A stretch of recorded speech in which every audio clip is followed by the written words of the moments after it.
देखिए, मैं आपको मद्भागवत गीता का 6ठे अध्याय से के 7वें श्लोक से शुभारंभ करता हूँ। और पहले प्रभु का गुणगान करने सबको मेरा राधे कृष्ण। हर हरे कृष्ण हरे गोविंद मुरारे, हे नाथ नारायण वासुदेवा। हरे कृष्ण हरे गोविंद मुरारे, हे नाथ नारायण वासुदेवा। हरे कृष्ण। ओम नमो भगवते वासुदेवाय नमः। ओम नमो भगवते वासुदेवाय नमः। प्रेमी बंधुओं, देखिए 7वें श्लोक में क्या कहा है मद्भागवत गीता में। जितात्मनः पुरुषांश तस्य परमात्मा समाहितः, शीतोष्ण सुख दुखेषु तथा माना अपमानयो। उन्होंने लिखा है कि जिसने अपना मन अपने बस में कर लिया है और जो शीत गरम सुख दुख और मान अपमान को एक समान जानकर शांत रहता है, उसके हृदय में परमात्मा स्थिर रहता है। आगे लिखा है के ज्ञान विज्ञान त्रपात्मा कूटिष्ठतो विजितेन्द्रिया, युक्त इत्युक्त योगी समलोष्ठ समकांचनः। जिसकी आत्मा ज्ञान से संतुष्ट है, जिसका मन स्थिर है और जिसने इंद्रियों को जीत लिया है, जो स्वर्ण और पाषाण को समान समझता है, वह योगी योगा रूढ़ कहलाता है।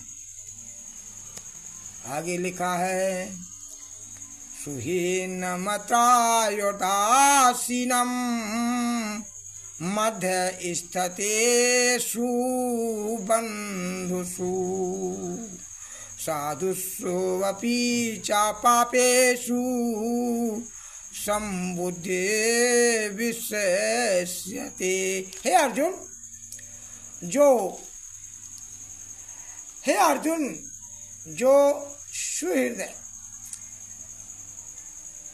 मित्र शत्रु उदासीन और द्वेषी बंधु वर्ग और पापचारियों को एक समान देखता है, वह योगियों में श्रेष्ठ है। वह योगियों में श्रेष्ठ है।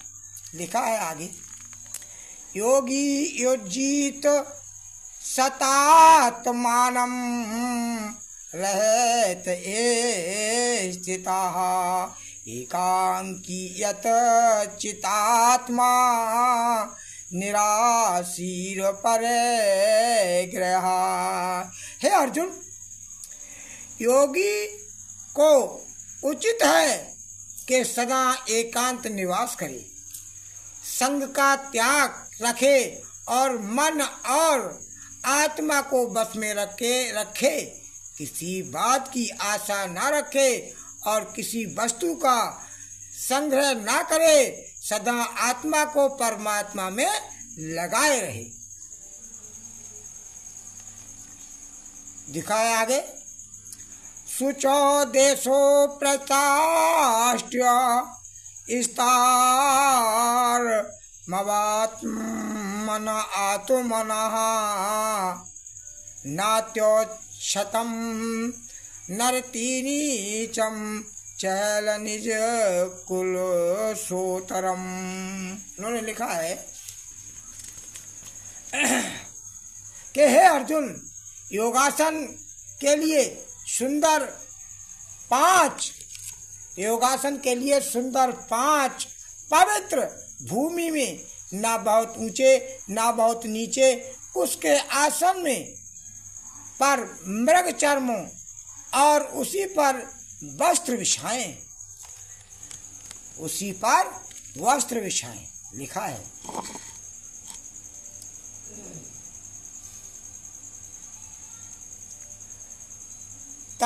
तत्र काग्रं मनः कृत्वा यत्तच्चित्तेन्द्रिया क्रियाः उपभेशयासने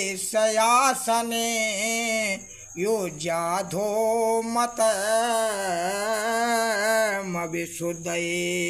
उस आसन पर बैठ और मन एकाग्र कर चित्त को रोक इंद्रियों की प्रवृत्ति में निश्चल होकर अपनी आत्मा की शुद्धि के लिए साधन करें।